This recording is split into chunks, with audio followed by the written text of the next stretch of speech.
التوبة لها علامات، ما هي التوبة باللسان فقط، توبة تغيير، تغير من نفسك، تغير من أهل بيتك، من المعصية إلى الطاعة، من الشر إلى الخير، تغيير. أما إذا لم يحصل تغيير وإنما توبة باللسان، هذا ما ينفع، لا ينفع صاحبه.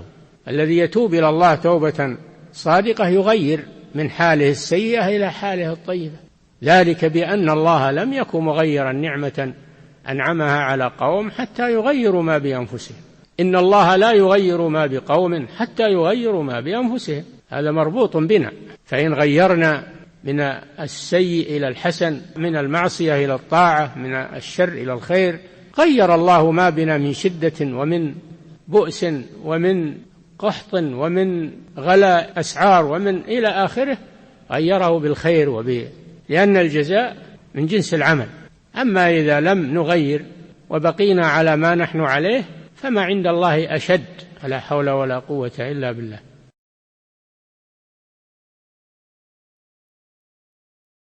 سچی توبہ کی علامات فضیلت الشیخ صالح الفوزان حفظہ اللہ فرماتے ہیں، توبہ کی علامات ہوتی ہیں، توبہ صرف زبان سے نہیں ہوتی، توبہ ایک تبدیلی ہوتی ہے، اپنے نفس میں تبدیلی لاؤ، اپنے گھر والوں میں تبدیلی لاؤ، نافرمانی سے فرما برداری کی طرف، برائی سے اچھائی کی طرف تبدیلی ہونی چاہیے۔ لیکن اگر کوئی تبدیلی نہیں آتی، بس زبان سے توبہ کرنا ہو تو اس کا کوئی فائدہ نہیں۔ ایسی توبہ کرنے والے کو یہ توبہ کوئی فائدہ نہیں دے گی۔ جو کوئی بھی اللہ تعالیٰ کے حضور سچی توبہ کرتا ہے تو وہ بدل جاتا ہے اپنے برے حال سے اچھے حال کی طرف۔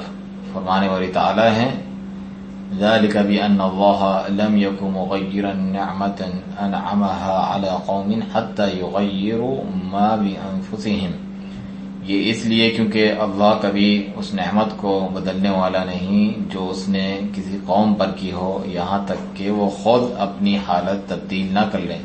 سورۃ الانفال کی آیت 53 ہے۔ اور فرمایا ان اللہ لا یغیر ما بقوم حتی یغیروا ما بانفسہم، بے شک اللہ کسی قوم کی حالت نہیں بدلتا یہاں تک کہ وہ خود اپنی حالت میں تبدیلی نہیں لاتے۔ سورۃ الرعد کی آیت 11 ہے۔ یہ بات ہمارے ساتھ مربوط ہے۔ اگر ہم اپنی حالت بدلیں بری سے اچھی کی طرف، نافرمانی سے فرما برداری کی طرف، شر سے خیر کی طرف، تو اللہ بھی ہمارے حالات کی تنگی، جنگی کیفیت، قحط سالی، مہنگائی اور آخر تک جو مسائل ہیں انہیں خیر سے بدل دے گا، کیونکہ جو جیسا عمل کرتا ہے اسے ویسا ہی بدلہ ملتا ہے۔ لیکن اگر ہم اپنی حالت نہ بدلیں اور جس حال میں ہیں اسی میں رہیں تو پھر اللہ تعالیٰ کے ہاں اس سے شدید تر انجام کا سامنا ہوگا۔ ولا حول ولا قوة الا باللہ۔